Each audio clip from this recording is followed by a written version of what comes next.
प्रत्येक व्यक्ति अपने जीवन में कुछ लक्ष्यों को निर्धारित करता है, जिससे वह अपनी योग्यता और अपनी प्रगति की परख करता है। यदि लक्ष्य हासिल नहीं होते हैं तो वह अपनी कमियों को देखता है, उसमें सुधार करता है और फिर उन लक्ष्यों को हासिल करने की कोशिश करता है।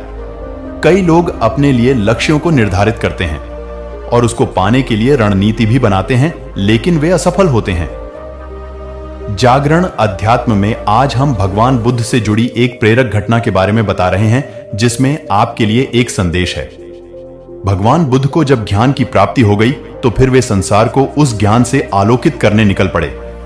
भगवान बुद्ध किसी गांव में जीवन के विभिन्न आयामों पर प्रतिदिन व्याख्यान देते। उनके प्रवचनों में जीवन का सार छिपा रहता। उनकी बातों को लोग बहुत ही गौर से सुनते थे।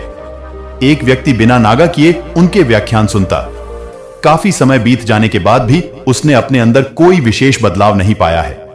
इससे परेशान होकर वह एक दिन बुद्ध के पास गया और बोला कि वह लंबे समय से एक अच्छा इंसान बनने के लिए उनके प्रवचनों को सुनता रहा है, लेकिन इससे उसे कोई विशेष लाभ नहीं हुआ। वह एक अच्छा इंसान नहीं बन पाया, उसमें कोई बदलाव नहीं आया है। उसकी बातों को सुनकर बुद्ध मुस्कुराए। उन्होंने उसके सामने उसके गांव का नाम, वहां तक की दूरी, वह वहां कैसे जाता है आदि जैसे प्रश्नों की झड़ी लगा दी। जब बुद्ध ने उससे कहा कि क्या वह यहां से बैठे बैठे अपने गांव पहुंच जाएगा, तो वह झुंझला गया। उसने कहा कि ऐसा तो बिल्कुल भी संभव नहीं, उसे वहां तक पहुंचने के लिए पैदल चलकर जाना ही होगा। इस पर भगवान बुद्ध ने कहा कि अब आपको अपने प्रश्न का उत्तर मिल गया होगा।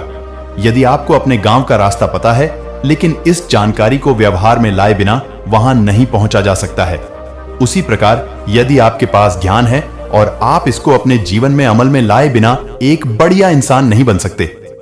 ज्ञान को अपने व्यवहार में लाना आवश्यक है। इसके लिए आपको दृढ़ निश्चय के साथ निरंतर प्रयास करना होगा।